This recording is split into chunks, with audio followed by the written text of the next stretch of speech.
Rudyard Kipling.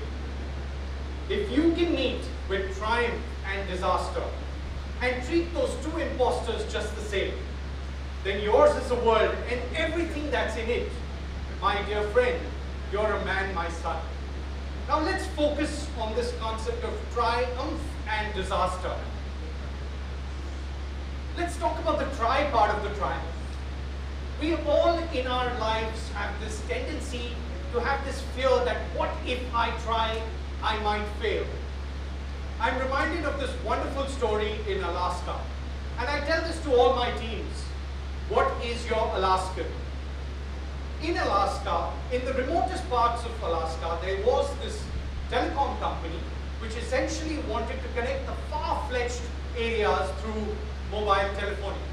So they erected these poles in these various locations, spent $20 million, and they were very pleased that they could connect the most remote parts of Alaska. They put these poles on, did a massive inauguration, massive PR, very thrilled with what they had achieved. And guess what? 2 months after they had launched the service, the lines kept dropping. So they were shocked, like we just spent $20 million and suddenly the lines are dropping. What's happening here? So they realized that it actually snows very, very heavily in these remote parts of Alaska. And as a result of the snow would come onto the wires and therefore the line would drop. So they kept getting these phone calls into their customer service desk saying, you know, our lines have dropped. But surprisingly, the phones would come back on. So they were like, hey, what's happening here? So the entire CEO and the board met and they put out a team to investigate that the lines would drop and then they would come back. And they did a recce of the remote parts and they found out that actually in these remote parts there is the Alaskan bear.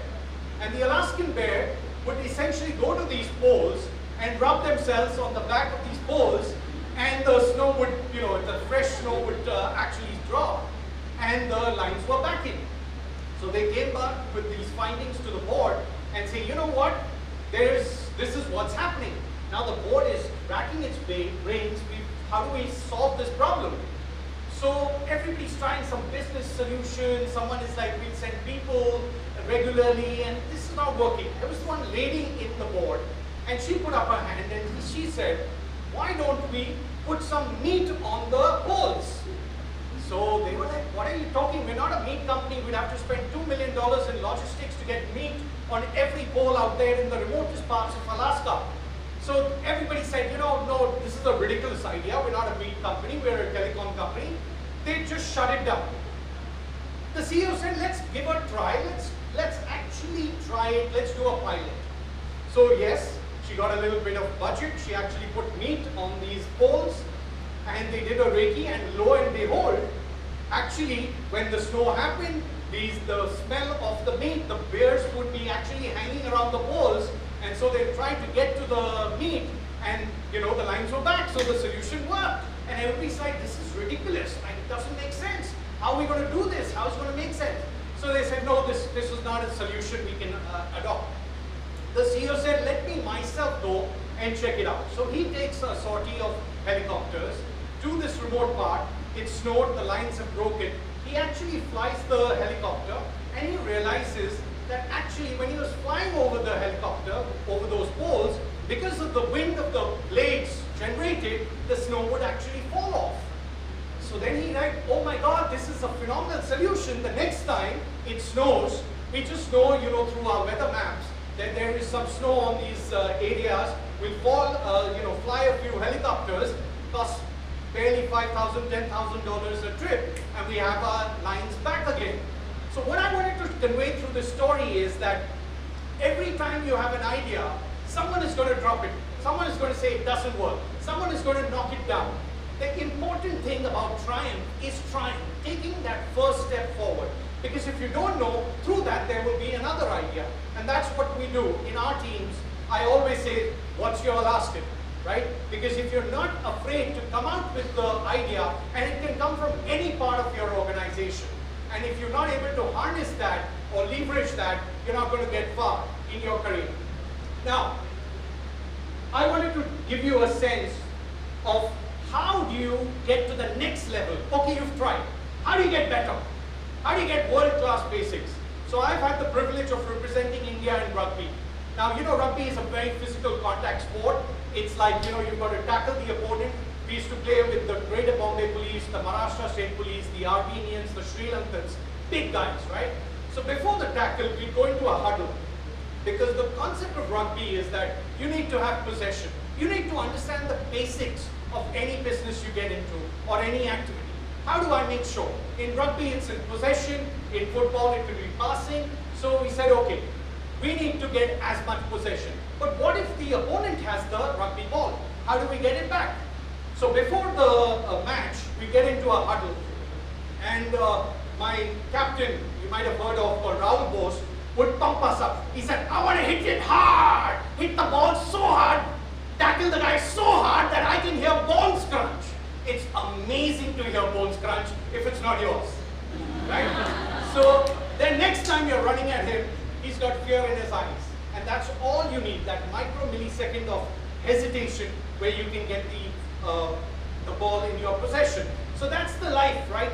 Figure out what's important, how do you go and become maniacal about that goal and to achieve that. Now, you do that, you still get fired. I'd love to tell you this. I have been fired 5 times in my career. Right? 5 times in my career. Actually, you know, every time I get fired, I was like, yes, I love getting fired. People are like, what's wrong with you? Because if you're constantly delivering value in your organizations, every time I got fired, friends, I got double promoted. Right? Because you're consistently. Why do you get fired? You get fired because in these large multinational corporations, somebody decides in New York or London that we don't need a particular division or we don't require a particular position. But if you're creating value, how do you create value? You walk into the job, and you all are going into the job market, right? You walk into the job, you read the job description, and the first thing is you tear the JD. Why are you doing that? Because it becomes irrelevant. You've got to do everything that's required to make the company successful and not stay within those lines. You have to add value in every aspect of the business. Because if you're going to do that, your value is going to be fair. No matter who fires you, there's always going to be a person who's willing to hire you, and there's going to be a top salary waiting for you. So remember, you don't think of yourself as an employee, you think of yourself as an owner. Even though you're getting paid a salary, you don't own a single share of that company. You've got to walk into the company and say, I am an owner of this company. And whatever it takes, including sweeping the floors. I see a lot of young people walking into companies and say, this is not my job, that's not my job, that's that team's job. Sorry. You are making sure that you're going to be in that line because it's a VUCA world. Volatile, uncertain, complex, ambiguous. In this crazy world, the only way to do is by contribution and be valued throughout the organization. And every time I got fired, the first time I got fired, I get a call from Singapore. Would you like to work for me? Then I got fired again. I get a call from New York. Would you like to work for me? The next time I got fired, I was in Hong Kong. I got a call from India. Would you like to work for me? So that's the concept. Don't be afraid of getting fired. It's not a stigma. Next. Now, how many of you want BMW cars? Can I see some hands? Yeah, any others? Anybody wants a Ferrari? Wow, someone wants a Jag? Rolls? Okay, great. So if you want a BMW, Merc, if you want a BMW stroke Merc, stroke Jaguar, stroke any of these wonderful Rolls, don't ever be a BMW. What does that mean? Don't ever, ever, ever get into bitching, moaning, and wailing. BMW. I'm sure you know lots of people you've met in your life who will always say, "Ye theek nahi hai, boss theek nahi hai, company theek nahi hai, environment theek nahi hai, government theek nahi hai, dunya theek nahi hai." Stay away from these people. They are negative and they take you to a negative spiral which is taking down. Be positive. Know the problems. Understand the problems. But you've got to be very clear that I want to keep adding value. I joined this company on day 1. This guy came to me and he said, you know what, tune ye company kyun join kiya? Why did you join this company? I said, I've heard yahan pe bahut zyada incentives milta hai. You know, we get a lot of incentives. You know, he told me, he said, main yahan se 5 saal se hu. I've been here for 5 years. There is no incentive in this company. So, first day you join and there's suddenly negative hitting you. And you're like, oh my God, did I do the right thing? Guess what? In 4 years' time, I was making multiple lakhs of incentives and that guy wanted to come and work for me. Right? So stay away from the BMWs and I can guarantee you, you're going to make it big. Now, there are two types of BMWs. The one external and the one internal. The external one is easy to deal with. Next time someone comes to you with a negative thought, a negative concept, you know what you're going to say? BMW. He's like, where, you. So deal with that BMW there. But what about the BMW internal? You know that concept which you think, yeah, man, I won't crack that exam, I won't get into that dream job, I might not. Now that's a difficult one because it's internal. You can't tell yourself to buzz off, right? You're there. So how do you do with that? First thing, you've got to be conscious of the fact that you're thinking negative. First thing. Because we subconsciously, unconsciously let these negative vibes come into us. You've got to start thinking, hey, I have this negative thought coming, it's from outside, it's coming in, I've got to deal with it. Now, how do you deal with that? I'm going to show you. I, friends, had one rugby tackle which was too hard. Knocked the hell out of me. I was completely laid out on the field. Was taken off in a stretcher. Actually, I saw a movie on the field. You know which one was that? Tare Zameen Par. Right? Actually, I could see stars. I was in hospital, did the MRIs, and they told me. So my sports career, I love sports, was dead. I did every treatment. I went into traction. For 2 years, I was in and out of hospitals. I went into traction where they pull your spine this way, then there's some heat and pressure where they pull this way. They do all of that. It was really, really tough. I would even walk into the room and actually be made to lie down in my office and literally imagine people walking and wondering this Sardar lying on the floor with his laptop, right? It was really, I couldn't sit, I couldn't stand, leave alone play a sport. Tried everything. From Ayurveda, acupuncture, gave up. The doctor said only you can have endoscopic surgery, which is where you have a 50-50 odds of survival. One side you will be cured, second side you will be paralyzed. Now I'm a risk taker, but this was too big a risk to take for me. So I said, okay, what do I do? In those days, I was just about to get married. It was an arranged marriage. So we didn't know each other too well. I had a Punjab girl, and I was a Bombay guy. We didn't speak too much on the phone, but 2 weeks before marriage, I said, I'll give my wife a call. And I said, I have to tell you something. Now imagine what wives are thinking. 2 weeks, which I've hidden from you. I know what you're thinking, right? So she's wondering, what is this guy going to say? And I'm like, you know what? I have 3 slip discs. So she said, oh, she was so relieved. She was like, oh, he's not done anything hanky-panky. He's kosher. So I was like, okay. She didn't know what that meant. We got married, we went to honeymoon in Paris. And we were in a hotel room and the pain came bang. It used to come like, it used to be debilitating pain, coming and hitting you. You just wanted to fall down and just lie and pop with painkillers. The number of painkillers I've had.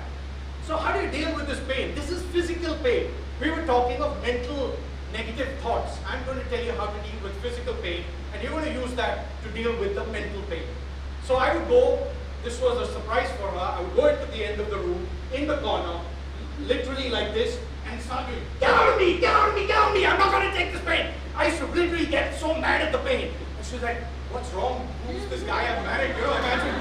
Suddenly, and the pain would go. And I'm delighted to tell you, after that, I climbed Mount Kilimanjaro, and I hope someday I get my dream to climb Mount Everest. So you can deal with the pain. You can deal with the pain. You can deal with physical pain. The mental pain is a piece of cake. Now, how do you go to that next step? You've dealt with pain, but never leave the game early. Friends, how many of you watched the World Cup? I'm sure a lot of you. You know how many times the goal was scored in the last minute, right? And that's the game of life. We tend to give up. We tend to not take that first step. But if you're willing to take that step and keep taking that step till the whistle blows, right? And for us, our whistle is we go up, right? So till the whistle blows, give your best, right? Just keep giving it, and you'll be amazed वो पूरी कायनात will figure out a way to reward you. Don't think about the reward. Focus on just moving in the right direction. I'll end with my words of my favorite uncle. He said this beautiful lines, the more you sweat in peace, the less you bleed in war. Thank you, ladies and gentlemen.